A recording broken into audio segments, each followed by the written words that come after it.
Stranger Things is that new show on Netflix that everyone's been raving about, and for some reason I didn't watch it when it first premiered. I don't know why, I just didn't. But after binge watching all of season 1 the other day, I asked myself the same question I did after finishing Breaking Bad.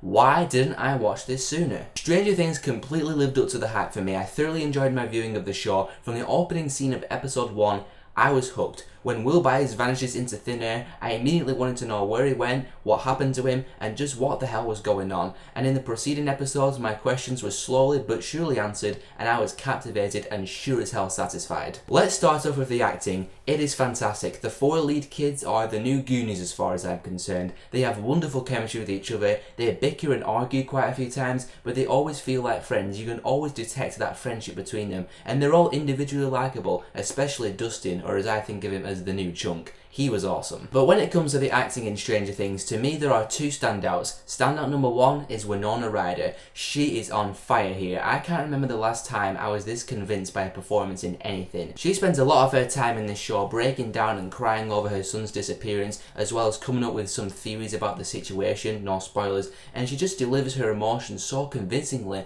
you'd swear that she actually lost her son. She adds the vulnerability and that level of optimism for you to care about her and for you to root for her to find her son. Ryder was truly excellent in this show. And standout number 2 is the one that everyone's talking about, Millie Bobby Brown as Eleven. 2016 has been really good for child actors, and Millie Bobby Brown might just be the best child performance I've seen all year long. Not gonna spoil anything, but her character is one of the most interesting aspects of the show. She's very mysterious, she has limited vocabulary, and not a lot of understanding of her surroundings. Her presence is felt in every scene that she's in, and just like the disappearance of Will Byers, I wanted to know more about her. Where does she come from? Who is she? What is she? And Millie Bobby Brown just nailed it with her quietness at the start, but later on she had some awesome moments that were quite the eye-openers and quite badass, I must say. Brown was phenomenal and probably my favourite part of the show in terms of the acting. I also liked how the characters the show focused on were all integral to the plot. It never deviates to a pointless subplot that has nothing to do with the main story.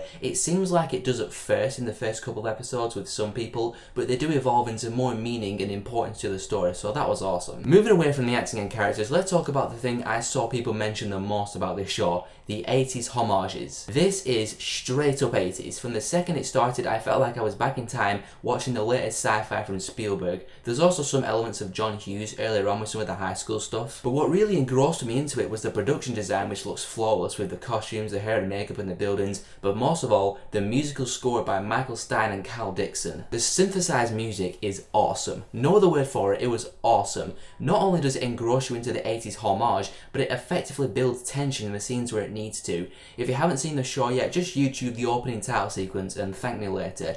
Have I listened to the score on Spotify multiple times since watching the show? You betcha. But the best thing about the 80s stuff is that the show doesn't get lost in it. It remembers to be a great show by itself and not rely on the 80s homages just to pull people in with some nostalgic tones. On top of that, it gives us what I love the most about Stranger Things, a fascinating story.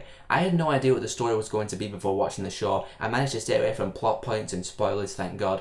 I had an idea of what it was going to be about, but it wasn't that. It gave me something almost completely different in terms of the threats that these characters are facing, and the story behind that and the mythology there was super interesting to me, and was also easily explained. When certain things are told to us about this whole thing that they're trying to go up against, it's not confusing and it's explained rather simply, so I have to give big props to the writers of both of those things. It is a very well written show. Overall, I loved Stranger Things. I was worried it would be overhyped after waiting so long, but it really wasn't. Fantastic acting, incredible score, very well written and super intriguing from start to finish, with episodes that had me consistently captivated and riveted. Top it all off with a glorious 80s tone and feel. I say that we have a winner on our hands with Stranger Things. I'm gonna give Stranger Things Season 1 full marks, 5 out of 5.